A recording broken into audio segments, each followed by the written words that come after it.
amis. Commençons avec le premier conte de sagesse, le fils de Nasr ad-Din.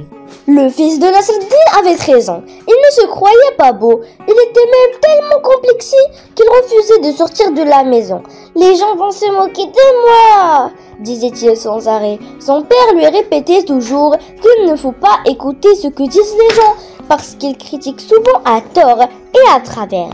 Mais le fils ne voulait rien entendre. Nasr ad-Din dit alors à son fils: « Demain, tu viendras avec moi au marché. » Fort tôt le matin, ils quittèrent la maison. Nasr ad-Din Hujja s'installa sur le dos de l'âne et son fils marcha à côté de lui. À l'entrée de la place du marché, des hommes étaient assis à bavarder. À la vue de Nasr ad-Din et de son fils, ils lâchèrent la bride à leur langue. « Regardez cet homme, il n'a aucune pitié. Il est bien reposé sur le dos de son âne et il laisse son pauvre fils marcher à pied. Pourtant, il a déjà bien profité de sa vie.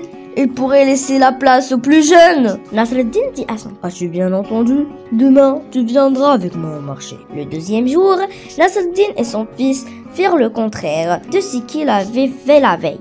Le fils monta sur le dos de l'âne et Nasr ad-Din marcha à côté de lui. À l'entrée de la place, les mêmes hommes étaient là. Ils s'écrièrent à la vue de Nasr ad-Din et de son fils: « Regardez cet enfant, il n'a aucune éducation, aucune politesse. Il est tranquille sur le dos de l'âne, alors que son père, le pauvre vieux, est obligé de marcher à pied. » Nasr ad-Din dit à son fils: « As-tu bien entendu? Demain, tu viendras avec moi au marché. » Le troisième jour, Nasr ad-Din Hujja et son fils sortirent de la maison à pied en tirant l'âne derrière eux. Et c'est ainsi qu'ils arrivèrent sur la place. Les hommes se moquèrent d'eux. « Regardez ces deux imbéciles! Ils ont un âne et ils n'en profitent même pas. Ils marchent à pied sans savoir que l'âne est fait pour porter les hommes. » Nasr ad-Din dit à son fils: « As-tu bien entendu? Demain, tu viendras avec moi au marché. » Le quatrième jour, lorsque Nasr ad-Din et son fils quittèrent la maison, ils étaient tous les deux juchés sur le dos de l'âne.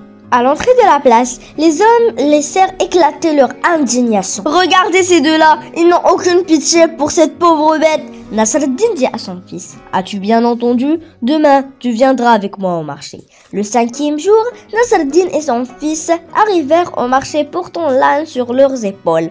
Les hommes éclatèrent de rire. « Regardez ces deux fous! Il faut les enfermer. Ce sont eux qui portent l'âne au lieu de monter sur son dos. » Et Nasr ad-Din Hujja dit à son fils: « As-tu bien entendu? Quoi que tu fasses dans ta vie, les gens trouveront toujours à redire et à critiquer. Il ne faut pas écouter ce que disent les gens. »